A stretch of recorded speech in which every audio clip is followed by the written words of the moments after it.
Hey guys, how's it going? Michael Troy here. I am so excited about today's episode. We are looking at the Paul Smith Uncanny X-Men Artist Edition from IDW and Scott Dunbier.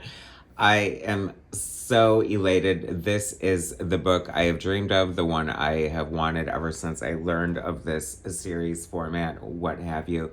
Not only is it hot off the press, I have not opened it yet. So I am doing a rare, something I don't do too often, but an unboxing video because I cannot wait to share this with you, and I don't want to waste my reaction because I am so excited about it. Look at this huge puppy. If you don't know, artist editions are basically scans of the original artwork that went into making the comic books. Sans colors. It's the closest you will get to holding the original art in your hands. They're not just black and white, they are color scans. So you're getting like the grit and the grime. If there's coffee stains or fingerprints or any fun tidbits like that. And it's very insightful. It's very much like an art education because that way you get to see like literally the grit and the grain. And I mean, you can see the brush strokes often. And it's very, the John Byrne one really opened my eyes. I've always been a fan of Terry Austin, but it just really made me see like everything that he brought to the table in like full detail because these are printed, the size the actual art was done, a lot of comic books are drawn digitally now and you can pretty much draw them at any size. But the standard was the live area for the art would be 10 by 15 inches and the art would be 11 by 17 inches. This is beyond iconic. This X-Men, Uncanny X-Men 173. Luckily, all the covers are in here. You guys are want to pull up, get something to drink, and because this is probably going to be a long video, but going to be so worth it. This cover is completely iconic. This put Wolverine on the map for sure. I think a lot of people think this is a copy of Art Adams' version of Wolverine, but this is the standard. This is what Marvel told Art Adams to use when he created that iconic image that you see you used to see cardboard standouts, cutouts of it at comic book stores and things like that. Him, with Rogue in the background, I love the relationship between him and Rogue. This is so big and gorgeous. The corner box art is tremendous. I love it. Paul Smith was drawing the X-Men. Like, I caught, like, the tail end of Dave Cockrum's second run, and for me, it was all Paul Smith, and it was life-changing. It was beautiful. The art just really spoke to me. He's always been, like, my absolute favorite X-artist, which is tough to say because it's really neck and neck with Byrne, really, I guess. But like I said, when I found out about these artist editions, this is the one I wanted, and I can't believe it's finally here. Scott Dunbier is doing like just a couple more. This could possibly be the last one, but I think there's a couple of maybe one Batman DC artist edition from Scott at IDW, and then he's off to Act 4, and the first one from them is their successful Kickstarter that I contributed it to. Cannot wait to see the Jason Pearson Body Bags artist edition in this format. Can you believe it? Like my other like top two probably fantasy artist editions. So it's a good time for artist editions. This is beautiful. I love this. The X-Men, Uncanny X-Men 165. Storm's transformation into the Brood. That was life-changing. Love the end papers here. I recognize this from Wolverine's fight with Silver Samurai and X-Men 172. We're going to speak about the inking, of course, because it's an essential part of the art. And Bob Wiacek, one of the unsung inkers of Marvel, inked Paul Smith's run and did a hell of a job. I realize what Bob Wiacek's strength is as an anchor. He has the ability, a lot of inkers like bring their own voice to inking, and a lot of inkers enhance it. I think that Bob Wiacek represents the pencils as close as they are on the page as possible. Although Paul Smith's pencils, and I don't know for sure we're going to get any examples of his pencils, sans, inks in here, but were kind of loose if you saw them very kind of open animated style, which I think definitely lent itself to its appeal for me. Binary, oh my gosh, love this. I mean, this is so nostalgic and great. I love the X-Men. I was living in Las Vegas after my parents' divorce. My stepdad used to take us to this great comics book store called Page After Page, and they, starting, well, with the issue before this, I think, as part of the X-Men run, they would do great, like, comic book covers, like, literally, like, blow it up and, like, trace it on the front window, and it would look exactly like the cover, and, like, made me love Paul Smith's art even more. Oh my gosh, when I have time to sit down, I'm going to have to read this intro to the book from Louise Simonson, the great X editor who went on to be one of the great X writers on X Factor and New Mutants and so many other great things. Oh my gosh, from the cover of 167. This is nostalgic and hitting me in the feels like you would not believe. Look how gorgeous this is. Like, I mean, it's breathtaking. This is just as beautiful as I knew it would be. I'm so excited. Yeah, this is my introduction to Paul Smith right here, and I was like blown away seeing the characters drawn this way. They're just drawn so beautifully. I mean, the curls in Kitty's hair. Chris Claremont, writer. Paul Smith, penciler. Bob Wiacek, inker. Lynn Varley, colorist. Very interesting, right? Filling in for, I guess, Glynis Wein. Maybe took a month off, a well-deserved month off after, you know, so many issues of the X-Men. Tom Orzechowski, letterer. Louise Jones, editor, and Jim Shooter, editor-in-chief. I just love the style, the impact, this explosive decompression. It's such a Chris Claremont trope, you know, them being sucked out into space. We getting to see their powers. I mean, a handsome Peter, a beautiful Colossus. Love this version of Cyclops. I mean, if I didn't love the X-Men before Paul Smith, it cinched it for me. I love Ilyana. He draws a great Ilyana. Stevie Hunter. Moira McTaggart. I love it. Et al. It's so good. I just was living for the X-Men at the time. It's interesting because I remember even back then, this sort of took me out as almost looking kind of different in a way. Like the eyes or something, I don't know, threw me off.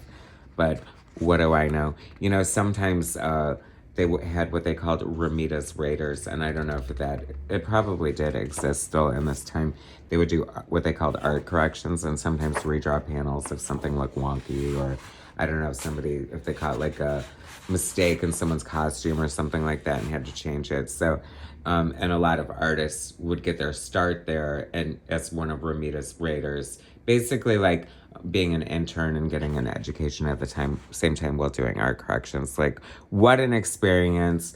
Part of the whole art thing, you know, Marvel Comics, especially during this period, you know, and well before it, and arguably now so, I guess, but, you know, it's very, like, art-focused and forward. As I languish on the hugely inappropriate, in hindsight, relationship between Kitty and Peter. He's 19, she's 14. Okay. We'll just leave it at that. The cover to 166. This was a double-sized issue, and I'm just like, what an embarrassment of riches. Like, your second Paul Smith issue of the X-Men, and you get a double-size issue. And it comes with this gorgeous, gag-worthy double-page spread. Unbelievable. Same coloring team in Tact. However, Glynis Wein has returned. Interesting, right? So historically speaking, because of her vacation, whatever, like, I'm giving the poor woman a hard time for taking a month off, but she missed Paul Smith's first issue. Now I'm kind of curious to compare and contrast, because Lynn Varley, as you know, would go on to color The Dark Knight Returns, and Elektra Lives Again, and did she color 300? I want to say yeah. Anyway, you know, no slouch there, but I wonder how she would approach like a flat. I mean, I can almost see the colors in my mind. Can't you? So beautiful. 100% love his version of Storm. Storm is just one of those characters. My favorite X-Man, if not favorite superhero in general. Sorry, Wonder Woman, but it'll always be Storm for me.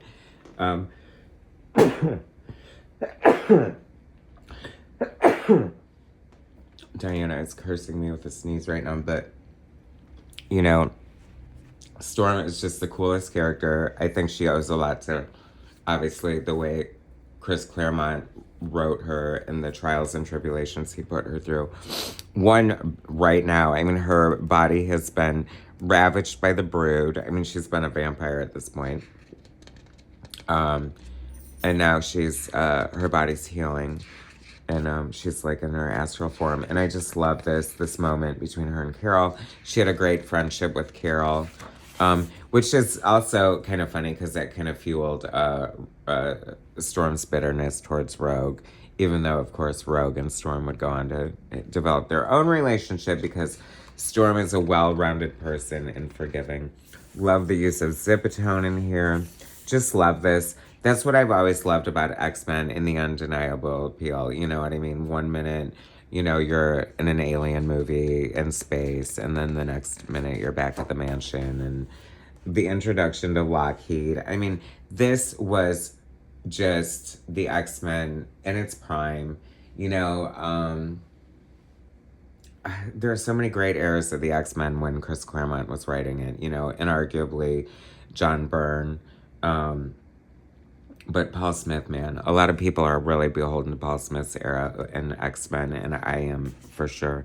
Color note, sleazoids are glowing coal or something? Glowing? Anyway, once again, I can almost see the colors. It's such a treat and such a thrill to be able to see this art like this. And a great Wolverine at that. Like, I don't know, he just drew, you know, he's one of those artists like Alan Davis or John Byrne or George Perez. He just draws, like, it's exciting to see him draw every single different character. Love Kitty, keeping up with the consistency of her having, like, really ugly but individual costumes to sort of protest against her X-Man uniform. Do love the Dave Cockrum group shot in the corner box. Corner box art is so amazing. That would make a really great artist edition. Nothing but corner box art for sure. Oh my gosh, the Imperial Guard. This is so good, you guys. From X, and I hate that the whole thing is not here. Where's that double page spread of the New Mutants watching TV? Oh my gosh, Kitty being flung through the X Mansion. Half impregnated Brood Xavier popping up, the Imperial Guard here, Corsair, I love it, Gladiator, looking all Superman-like. Byrne has gone on record as saying that he loved drawing Gladiator because it was his a chance to draw Superman in an X-Men comic book. Loved Willandra, the way he depicted her here, so cool. And the gag reveal of Xavier being able to walk again. Once again, draws an amazing Willandra. Iconic from hell. And please, please tell me, you know the page that better be here when I turn this page, right, people? We all know what I'm talking about. This, once again, I loved Kitty Pryde so much. And it was her X-Men for real at this time. And it was just so great. And there it is. Oh my gosh, me and my brother both. This is so iconic, and just like as aspiring artists, we both did a recreation of this almost like on like 12 by 18 paper, and low-key mine was better, but they were both really cool and good and just like so fun. I don't know if you could Google it, but somebody did a cosplay of this and it's like amazing, so you should find it for sure. Love Ilyana once again. This is so pretty, just like you can see, you know, I love the storytelling that Paul Smith has. It's just like beautiful and kind of simple and just like clean and gorgeous art. Love the close-up of Lockheed's eyes there. Lee Forrester, Scott's, see what I mean? The great storytelling here. I don't know, it's just so good. Oh my gosh, her mechanic. Definitely It's frightening. I'm like, I'm trying to pull apart pages that aren't stuck together. Um, this is so good. I love this. Like, this just such a great use of like blacks, like spotting of blacks is so amazing. And like, I was looking at some art that just like did a really bad job of it earlier. Now I can't think of it. But why shit on someone else's art when I can praise Paul Smith's art instead? For me, Paul Smith's art, and I think, like I'm saying, this is where a good anchor comes into play. I feel like for me, Paul Smith's art was never better than this, and it was just like such a great synergy of him and Chris Claremont. And you know, he would go on to do like The Golden Age, which was amazing but looked really different for me. And I just love this art. So this is always it for me. But that's the same for like Art Adams. Like his early X-Men stuff is always my most favorite.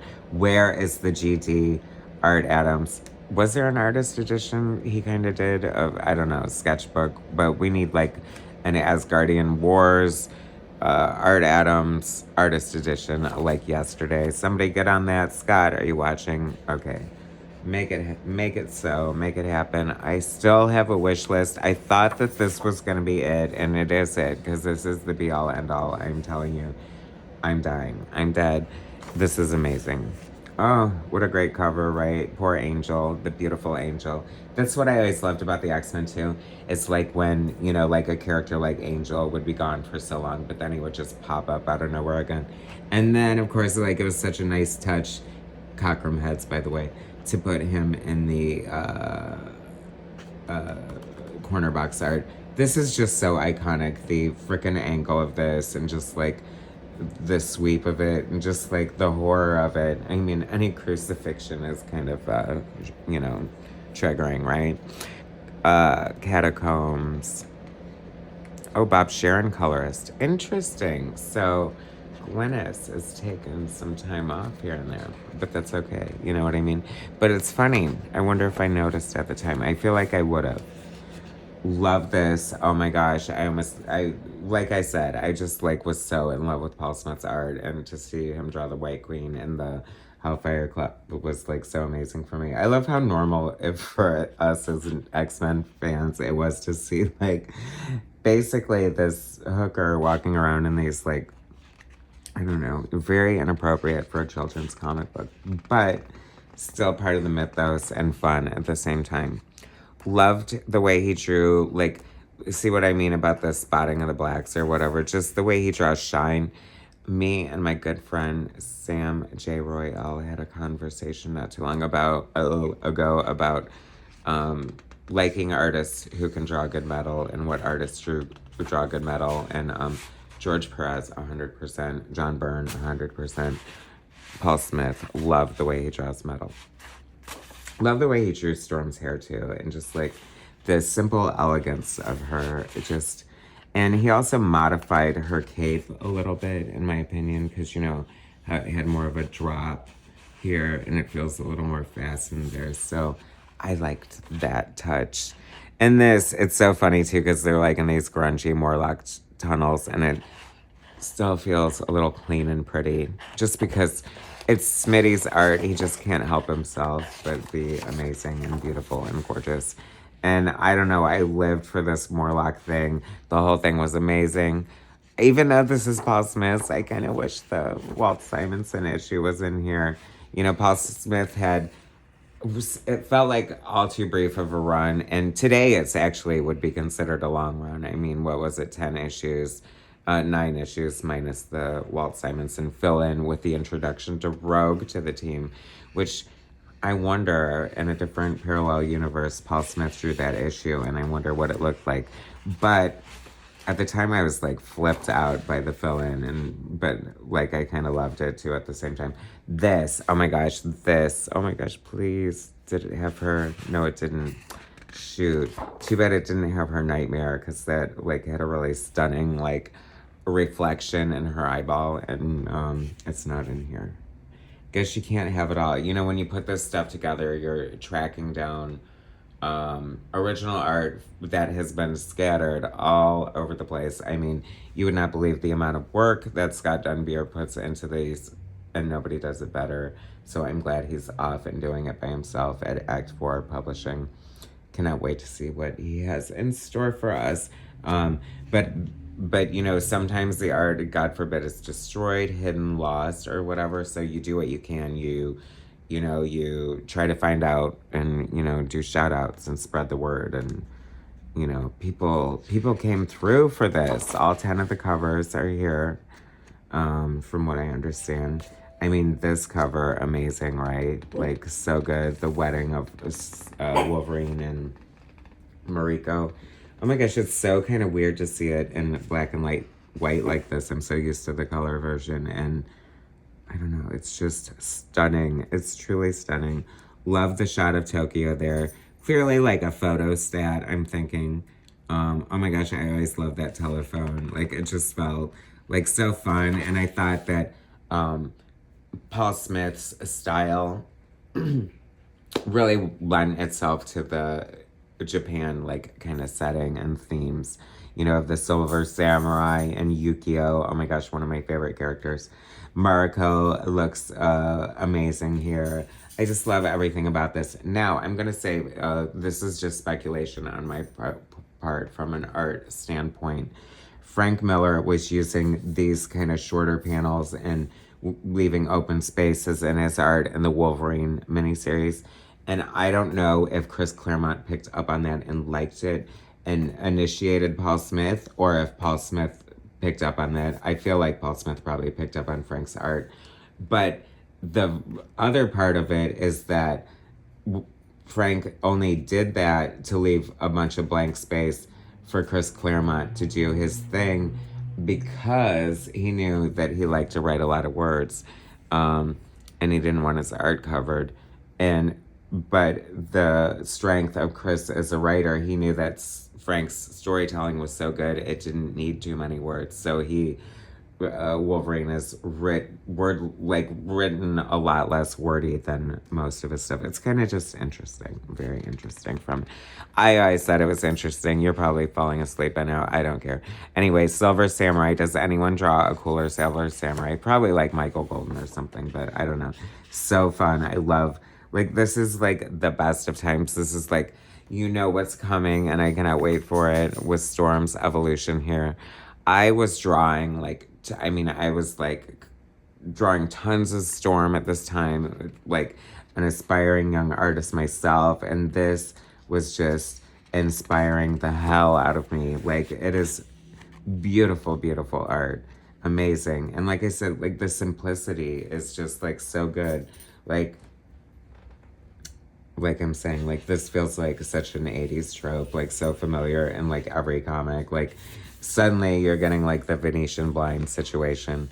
I just love the openness of the space, the blank space, the negative space. It's just beautiful. The storytelling, it just flows so nice. And it's funny because it's so open, yet there's a ton of detail at the same time. It's an economy of line that's almost Alex Tothian in a way, right? I wonder if Toth was an inspiration for Smitty. Perhaps, right? Paul Smith is definitely one of those people I would love to interview on my show. I've interviewed some great artists. I would also still low-key love to interview Scott Dunbier and just talk about this amazing body of work, and oh my gosh, just like how, you know, his passion for art and what goes into this and how amazing all of this is. I also always felt like the Storm face, while still good, felt a little off, like not quite the way Paul Smith had been drawing her. Very almost Caucasian looking in a way. I don't know, right? Yukio as the limo driver, and oh my gosh, there was a preview of this is how I know what the pencils look like, but there was a preview of the pencils in Marvel Age, and looked very sketchy, and but beautiful and dynamic at the same time. And I remember this panel being part of it. And I love his ability to capture movement is just so good. I'm like, Paul Smith is definitely in my top 5 comic book artists, especially this X-Men, I can't lie. I mean, this, like the use of negative space here with the black, with the white. See, that's also giving me Toth vibes, right? Toth is like one of those artists that I absolutely love and adore. But I feel like not like learned enough about him. Like, I would like to get more into him. And Kirby too, believe it or not. You know, a little before my time. This is like my heyday right here. I always loved this. I was drawing like Asian women for days because of this X-Men art and the way that he captures like this is the first time I've ever seen hair draw like that, like with the segments and the highlights. Almost looks like a donut in retrospect, but hey, and that image of Yukio is amazing. Loving this so much. Storm getting out of the car. This is definitely taking me back in so many good ways. And this feels like such a turning point right here. Bam! This. Oh my gosh, I love this so much. This is such an effective, just like unexpected. She totally looked like binary here, but it was so cool and so just like powerful. This is like a legendary run on Uncanny X-Men. If you guys have never read it, WTF, like, no. That's an order. Ray McKay, I'm talking to you. Yes, I love this. Oh my gosh, once again, iconic, completely. This, see, I just like love this, like, you know, about the X-Men in general, but the way it's drawn here. Like, look how gross the original best Bob Wiacek. That's so awesome. So, obviously, you know, back in the day, when the art was being done by a penciler and an inker, they would split up the pages. 2/3 of the art went to the penciler, 1/3 of the art went to the inker. So, Bob probably sold this. The covers, the artist, the inker would get every third cover, unless of course it was inked by the. See, that's like a smart to ink your own covers, because then you're getting to keep all your own covers. How disgusting, right? Like, I think that it must have had like a title or something pasted on it that might have fallen off. I don't know, but looks gummy. I'm so curious. Me and my friend Philip, a huge Paul Smith fan, who we did the X-Men 97 reviews with, and it's already in the can, are doing the X-Men reviews here and there. We're doing X-Men 159 and Annual 6, the Bill Sienkiewicz Dracula issues, so be on the lookout for that. But after looking at this, I know we're going to have to do the Paul Smith, because, oh man, I could take like 2 years doing that, right? This is one of my favorite things, and this is when I talk about like comic tropes. And when I say tropes, I mean like tools, you know what I mean? Things that make comics great, like speech balloons and sound effects. But a double page spread, especially when it's just like the top of the page or the bottom of the page, because it still gives you that full like cinematic impact. Like, look at how amazing this is. I don't think you can truly appreciate like how great this is until you see it in this format. My God. I mean, it would be enough with just Wolverine right there. But as we got in the end papers. But that is just stunning. I mean, if you had to pick, like, if you were doing like a top 10, like, best Wolverine artists, Paul Smith easily in the top 5. Because of the cover of 173 alone. This was so great too, this moment between Rogue and Wolverine, where she's getting just a little bit too friendly, and he's like, do it again and I'll snick. This fight between Wolverine and Samurai once again speaks to Chris Claremont's economy of words. He knows when, like, the choreography of a fight scene is so good, you don't need a shunk and a chud and even though I love a good shunk and a chud and a bub or whatever, you know, we all know. But this, I mean, the vertical panels across the page, like I had never seen anything like this. Although Frank Miller was probably doing stuff like this, but I like to think that there's an amount of healthy competition in artists, right? Or inspiration between each other. I know there is. Like a lot of artists were inspired by Michael Golden and signed by Paul Smith here. Love his version of Viper. This. Always love this panel. That is so cool. It looks so different in black and white too. It's so fun. I, and Rogue taking a bullet for Wolverine. I mean, Suga, she really did like prove herself in the beginning, and they kind of did put her through the ringer, but I have to say, she deserved it. You know, what she did to Carol was unforgivable.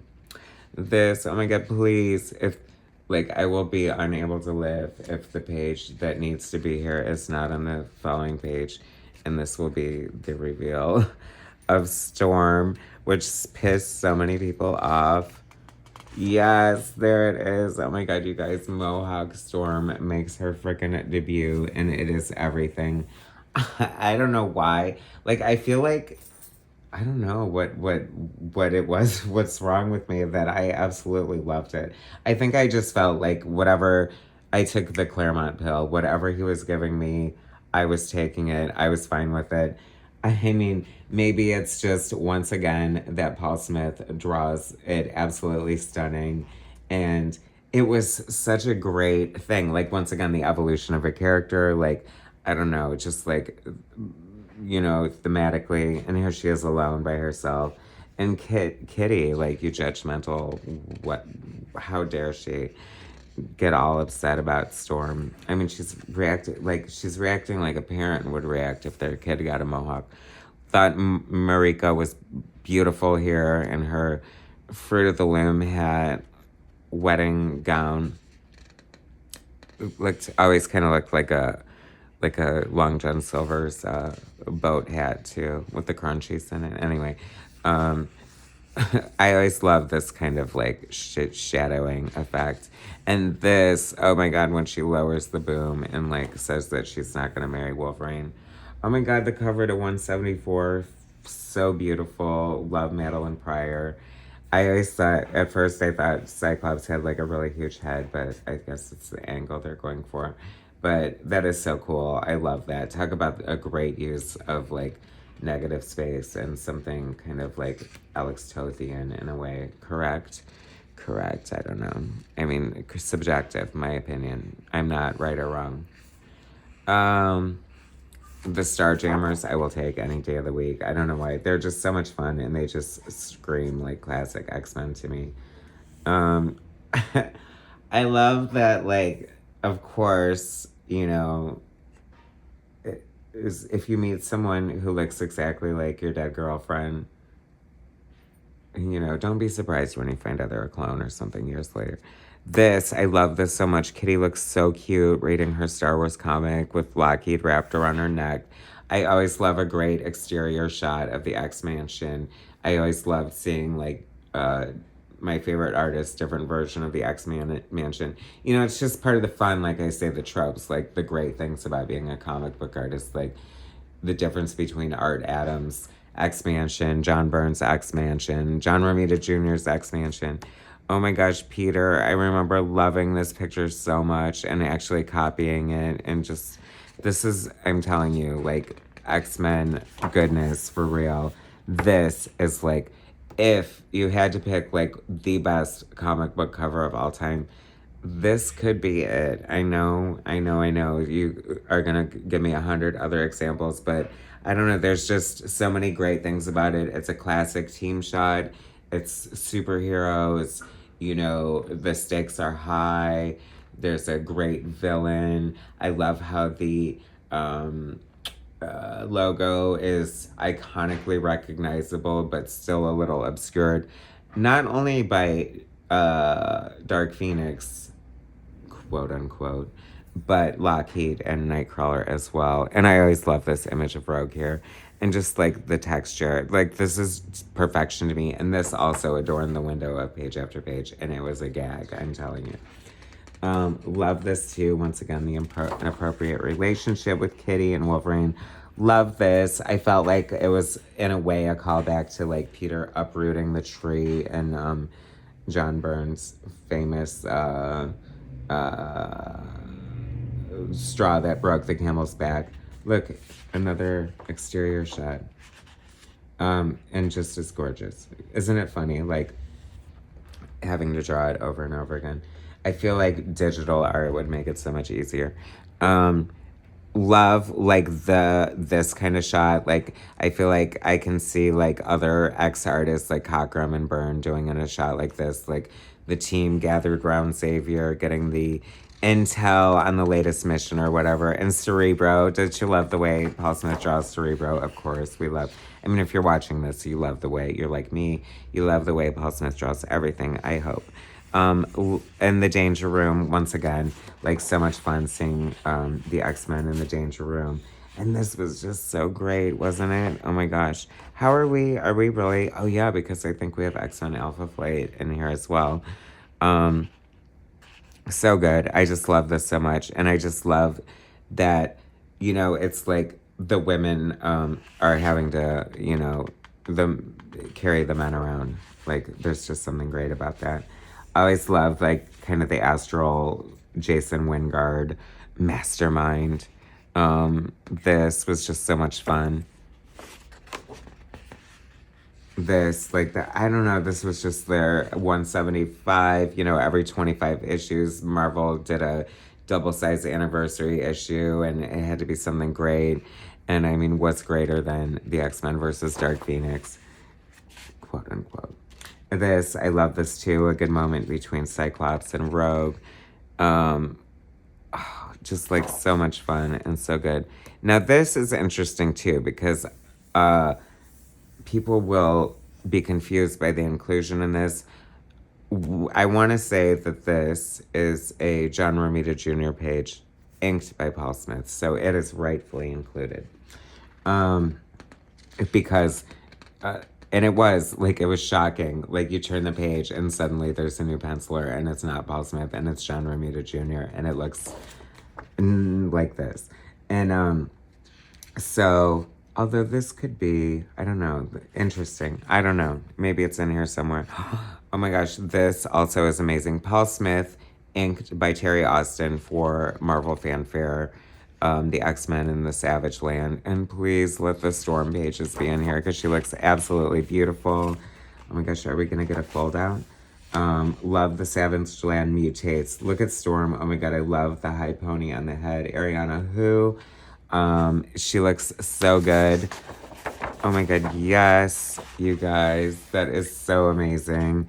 The cover, the wraparound cover to Marvel Fanfare issue 4, drawn by Paul Smith. Oh my gosh, I died. I love this so much. Look at all that texture and gorgeous art. Storm looks so cool. All sword and sorcery with Kazar and Sauron. The Savage Land mutates Angel there, who was in the, what do you call it? Great, beautiful Storm. So cool. Who was in the, and then we have the X-Men Alpha Flight, a wraparound cover. Alpha Flight, my other favorite. Okay, so that is my other, Scott, if you're still watching. My other dream Artist Edition. It has been said that it won't happen, but I want an Alpha Flight one. Apparently the art is kind of hard to find and not around. And, you know, there's a couple of issues where he drew like 7 white blank pages and people laugh about that. But it's still worthy. Trust me. Do it. Okay, that's my piece. But can you imagine? Can you believe we got, like, I almost died. Like, when Paul Smith drew the X-Men Alpha Flight crossover, I lost my mind. And it was so fulfilling and satisfying for me. Oh my gosh, Oyana, once again, my favorite. Love her. Oh, it's so good. I love this series so much. It was so nice to see Paul Smith drawing the X-Men again. And my beloved Alpha Flight. I'm the hugest Alpha Flight fan. I absolutely love Alpha Flight. You can find me reviewing Alpha Flight throughout my channel and John Byrne. I love John Byrne, and this is so fun. I love Rachel. See, this was also good. Like, we got to see Paul Smith draw like Rachel Summers for the first time. I love her yellow and white like ice skating costume.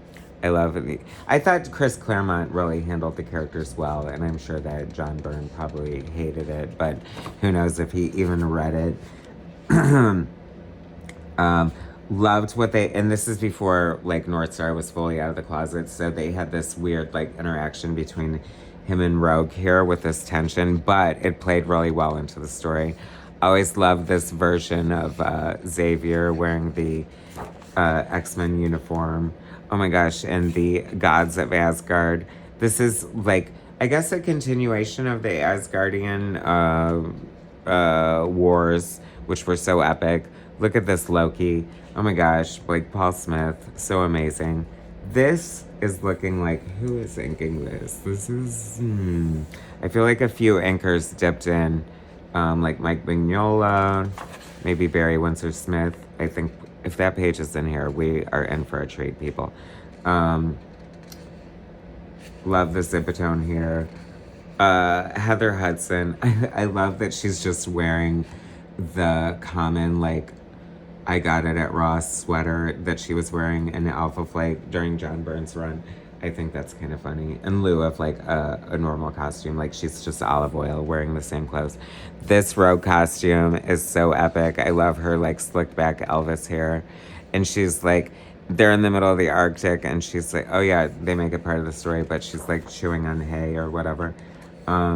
Gnarly looking Snowbird is dying. Yeah, see, this is the wish of these X-Men. All get like they get all these powers, but there's a price or something, and you know it's a great moral good versus bad kind of typical X-Men story. She makes Puck whole again. You know, Puck was like one of those interesting things. Like they really. Let's face it, after Byrne left, like, they really screwed the pooch. Bob Mantlo, sorry, but you did. And, I don't know. I wish, who knows, whatever. It's sacred to me, those first 28 issues. Let's just say it, leave it at that. This is so fun. I love that, too. I love the relationship between Sasquatch and Aurora. All I can see is Elvis with that pompadour. Love Madeline's costume. I loved Heather. Whoa. Like, did no one think that looked slightly inappropriate? Anyway, loved her Asgardian costume, for sure. This, like, is, like, when it gets interesting artistically with these, artist editions, because this is, like I said, is a direct scan. And look how rough. Like, as much as this is worth, and it's got to be worth a lot, trust me. I'm talking like tens of thousands of dollars. Comic book art, like, is not for the cheap of heart. Original comic book art. That's why you get these. Like, people say these are expensive, but hello, I can spend $150 plus, 20% off at my LCS for this. Or I can spend, tens of thousands of dollars on the original art, which, God bless you if you can. So, but anyway, like, look how gross it looks. Like, it's got tape on it. Like, this image was obviously redrawn and pasted over it. So, sometimes it ain't 100% pretty. But, it's like having a good patina on silver or something like that. Love Talisman. Oh my God, I absolutely love Talisman. As you can tell, I just love everything. To speak ill of my friend, Philip, he says, I love everything. And it's a very condemning way, but I think it's good to love everything. Maybe not. This is so good. Once again, great use of negative space. That's like, see what I mean about like the artistic merit, like not just if you like the art, but like I am telling you, like I would have died for these. This is what I've always wanted, even as an aspiring like 12-year-old comic book artist. I would have loved to have had this. Like, I think that if you know a young artist, would be a great education. Like, it shows you how to look at art differently, how to see it in black and white, to know how it's going to look differently in print, printed drawn at a bigger size, how the details come together, but how undeniably gorgeous the art is. And actually how, sadly, because of poor printing back in the day, some of these beautiful details were quite lost in the printing. So another reason to sort of see the work basically as it was done. I did think some of the inking fell apart. I think I know who the inker is on this. It looks kind of like Joseph Rubinstein, who is very hit or miss for me and missing for me on that. But I can't say that 100%, especially when it's in a tag team kind of fashion. But it kind of looks loose and bloopy, like his inks, and he uses Zipatone like that. So I'm going to say yes. And this is probably the Barry Windsor Smith. Yes, it has to be with those. These are BWS lines for sure, and hatching, and just like line there. And it has been confirmed that yes, he did ink in a page of this, and this has to be it. And it's gorgeous, of course. I mean, look at the lips. You know. If you know, you know. Maybe he did more than one, because I think this looks like it too. And possibly, no, believe it or not, I think Mike Mignola, who was quite the inker, by the way, inked some of this possibly. That definitely looks like BWS lines. But once again, I guess we'll never know 100%, right?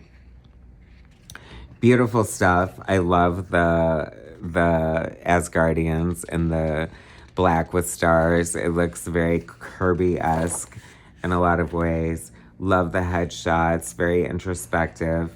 I loved this series so much. I kind of low-key forgot that it was going to be in here, so that was another exciting surprise.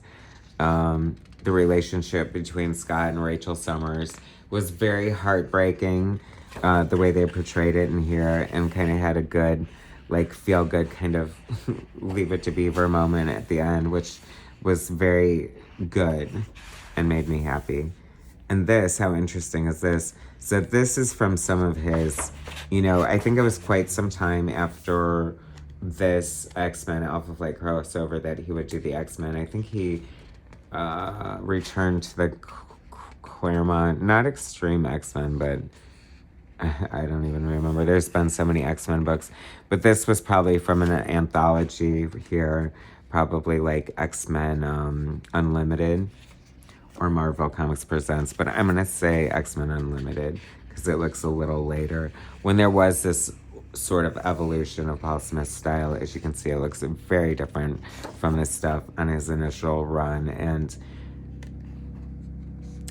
while still enjoyable, still inarguably beautiful, not as beloved to me.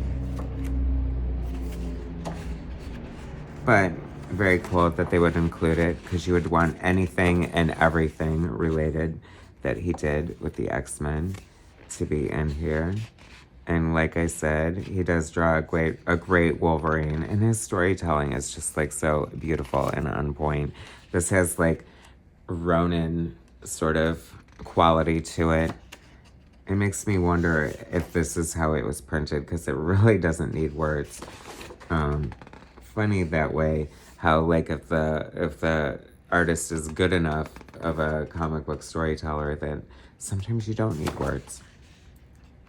But they do add. I mean, Claremont undeniably, is the best X writer ever. I love this. This definitely is coming from X-Men Unlimited, I want to say. How beautiful. Paul Smith's style has been described as like animated in a lot of ways. And this is as close to animation as I think I've ever seen it. And I love it. And the Lockheed looks so cute. And it's a great page of Scott and Jean. And I'm totally going to say XMFC. Interesting. So I don't know 100% what this is from. It could be from some one-shot, obscure, or miniseries that he perhaps did. Interesting. But, oh my gosh, Dragon Man. Paul Smith draw it? Too bad it couldn't be included in here, but Dragon Man for the official handbook of the Marvel Universe, and it is one of the best drawings of Dragon Man ever. So cool. Yeah, see how interesting how artists have different styles and approaches. But, you know, I think underneath you can still see a lot of the Paul Smith's sort of body language and poses and sort of storytelling coming through, no matter what the style is. And that's, I find that with a lot of different artists, you know, like somebody like Jim Lee, whether he's doing his ultra 90s style or channeling his more grim and gritty Frank Miller style, it's still going to be Jim Lee throughout. That is really pretty. There's so much pretty art in here, you guys. This art is beautiful. I'm so glad that I did the unboxing and shared it with you ASAP. This is what my birthday is coming up. This is what I wanted for my birthday. It came just in time, and I'm so happy. Oh my gosh. And so we get this afterword about Paul Smith. Continues to draw comics and covers for whatever strikes his creative fancies. Please visit paulmartinsmith.com for more information on the great Paul Smith. I think he does commissions, but like sparse, few and far between. Someone shared like a recent recreation of X-Men 175, and it was stunning, amazing. I don't know what they paid for it, but it was worth every penny. And this is the continuation of that great panel that we talked about with the 2-page spread effect that I love so much. You deserve an Eisner just for that design alone right there. That is so cool. Miller High Life. How to get a nod to Frank Miller and avoid copyright infringement at the same time. Amazing. This book is so good, you guys. Did we have any doubt? My wishes and dreams fulfilled. I cannot believe it. I am so excited. Finally, happy birthday to me. Paul Smith's Uncanny X-Men Artist Edition. It is beautiful. Totally worth it. So gorgeous. Do not sit on it. You guys need this book in your life. I am so happy. I think I'm going to sleep with it. Anyway, thank you for watching, guys. Please feel free to sound off in the comments how much you love Paul Smith as much as I do, or what your favorite X-Men artist is. Anyway, thanks for watching. Subscribe to my channel if you haven't already. Hit that like button, and I will bring you some more soon.